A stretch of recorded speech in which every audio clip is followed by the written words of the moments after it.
आज हम लोग बात करने जा रहे हैं 23 रमजान को क्या होगा। आखिर वो कौन सी रात होगी जिसमें आसमानों से एक चीख बुलंद होगी और वो चीख सबके लिए एक अलार्मिंग साइन होगी और फिर मौला का ज़हूर है वो बहुत ज्यादा अनकरीब हो जाएगा, बहुत ज्यादा पास हो जाएगा। उसके बाद कौन कौन से वाकयात पेश आएंगे, वो कब ये चीजें पेश आएंगी, इन सब पे पूरे वाकयात पे एक डिटेल गुफ्तगू करने जा रहे हैं। आप वीडियो देखते रहिए, आज हम लोग इसी पर बात करेंगे।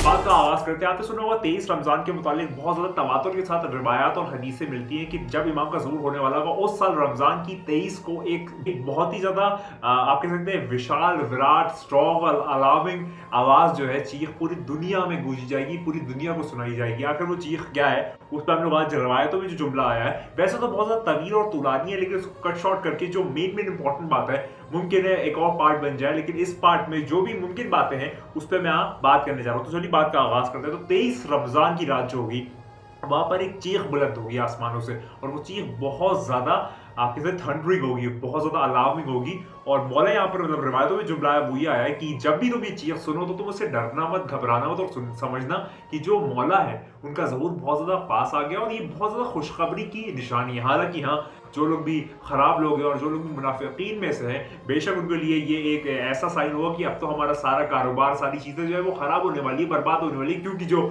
डिवाइन किंगडम है वो आने वाला है। लेकिन जो लोग भी मुंतजरीन है, नासरीन है, आशिकीन है, मुहिब्बीन है, उनके लिए एक साइन होगी पॉजिटिव नोट पे, और ये वाली साइन उनके लिए बहुत ज्यादा खुशहाली और खुशखबरी लगेगी कि मौला का जो ज़हूर है वो बहुत ज्यादा नजदीक है और बस होने वाला है इंशाल्लाह मुहर्रम के महीने में। तो ये वाली बात जो ये पहला जुमला आता है। उसके बाद अगर हम लोग बात करें तो उस वक्त जो मिडिल ईस्ट होगा, यानी कि जो सऊदी अरेबिया, हिजाज मुक़द्दस और उसका समवॉट जो पूरा मिडिल ईस्ट का एरिया है, उस वक्त वो पूरा बर्बाद हो चुका होगा। किस तरीके से? वबाओं से बर्बाद हो गया होगा और वहां पर बहुत तरीके से बीमारियां फैल जाएंगी। और सबसे पर्टिकुलर जो सबसे मेन एजेंडा है वो है सुफियानी।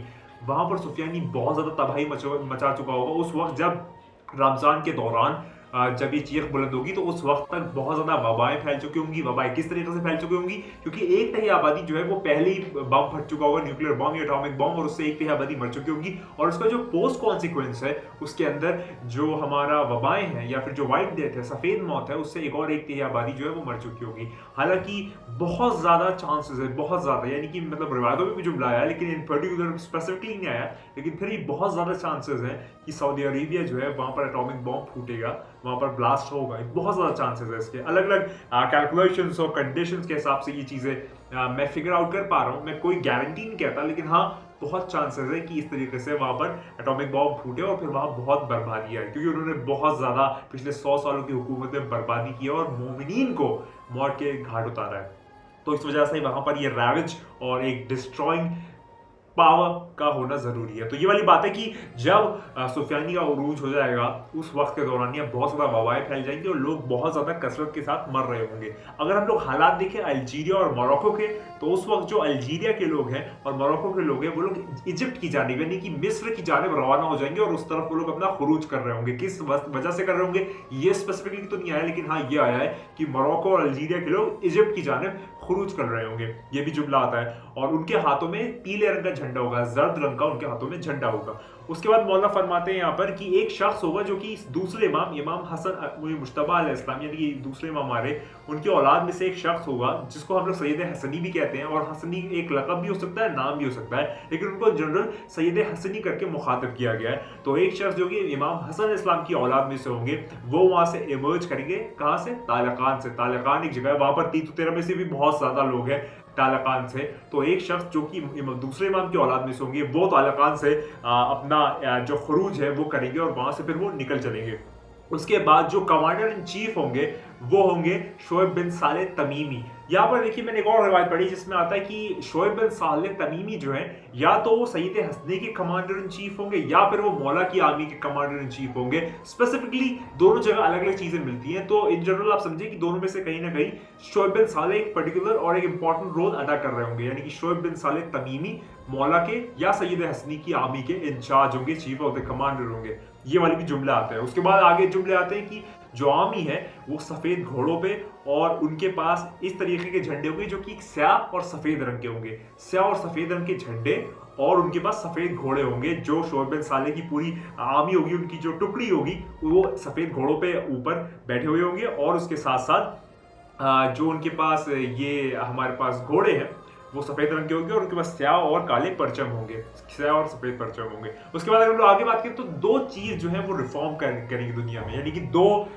जो सरदार होंगे, जो किसी ट्राइब के सरपरस्त होंगे, वो कुछ ना कुछ रिफॉर्म लाने की कोशिश करेंगे। बहुत ज्यादा जुमले आते हैं, तो आप लोग पर्सनालिटीज में कंफ्यूज मत हो जाइएगा, अलग अलग चीजों को अलग अलग तरीके से देखिएगा। हर इंसान का एक पर्टिकुलर रोल है और वो एक पर्टिकुलर एक्शन परफॉर्म करेगा, इस तरीके से आप देख के चले। तो वो दो लोग जो होंगे वो सरदार होंगे किसी कम्युनिटी के, और वो लोग किसी ना किसी तरीके से रिफॉर्म लाने की कोशिश करेंगे पूरी दुनिया में।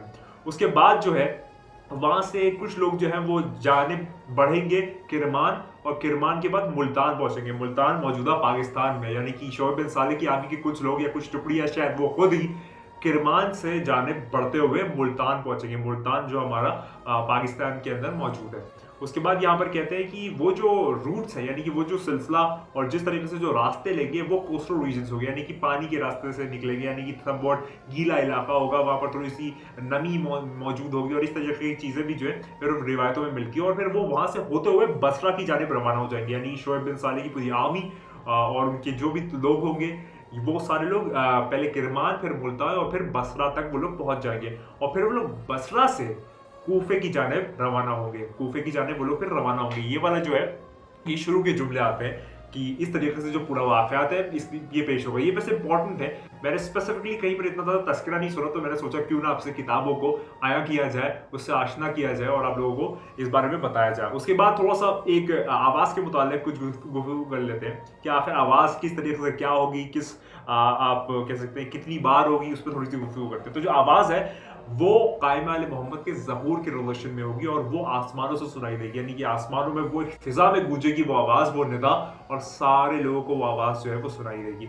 और उसी वक्त उसी दिन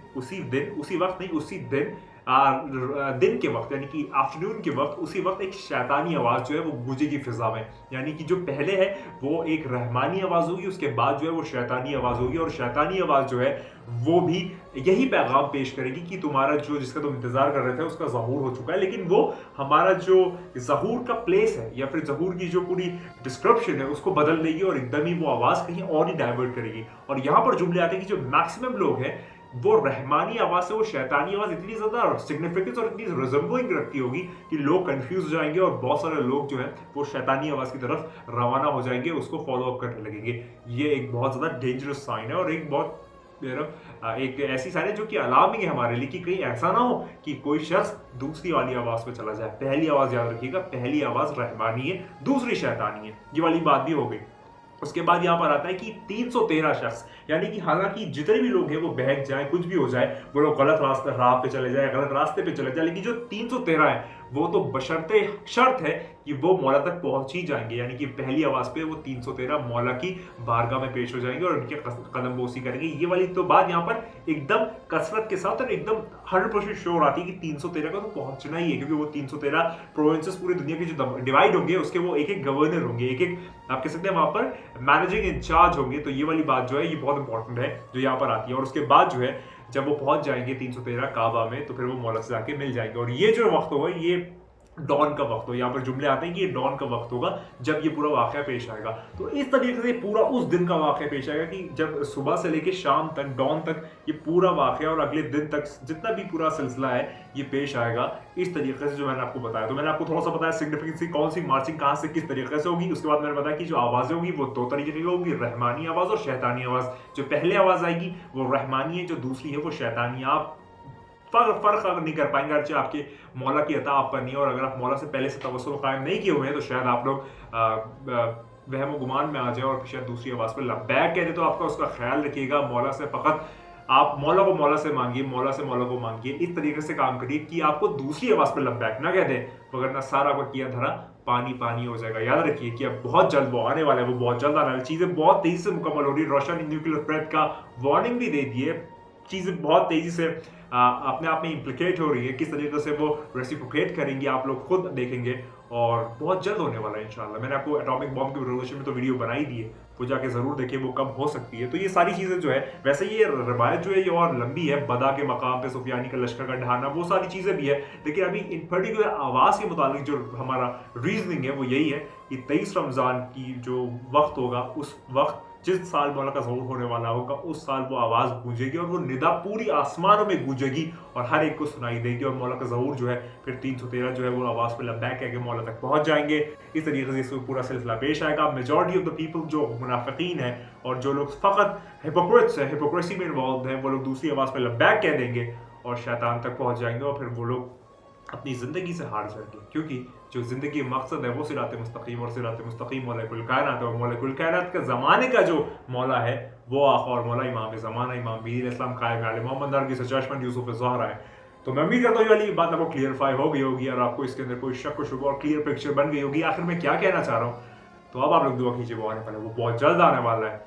वक्त बहुत कम बचा है, हम लोग अभी सितंबर में बैठे हैं, सितंबर ख़त्म होने पे 5-10 दिन बचे, अक्टूबर आएगा, अक्टूबर ख़त्म होने को होगा, नवंबर आएगा और जब नवंबर आएगा तो नवंबर एन से है, न्यूक्लियर एन से है, नवंबर न्यूक्लियर आएगा और उसके बाद विंटर इज कमिंग जो है वो दिसंबर आएगा और उसके बाद सारी पिक्चर जो है वो क्लियर हो जाएगी। दुआ कीजिए कि वो आने वाले, वो बहुत जल्द आने वाले, तैयार हो जाइए इस बात पर, बार हो जाइए, बार हो जाइए कि आपके और मेरे मौला बहुत जल्द आने वाले हैं। अपने जो सारे मामला है उसको कस लीजिए, सही हो जाइए, सही रास्ते पे आ जाइए। सिरात मुस्तकीम बचाव है, सिरात मुस्तकीम रास्ता है, सिरात मुस्तकीम हक है, क्योंकि हक है अली, बेशक है अली। हमेशा की तरह की बात को जो मैं हमेशा कहता हूँ, तू नहीं है, मैं नहीं हूँ, कोई नहीं है, बस वही है। खुदा को याद करो यार, खुदा को याद करो। खुदा हाफ़िज़।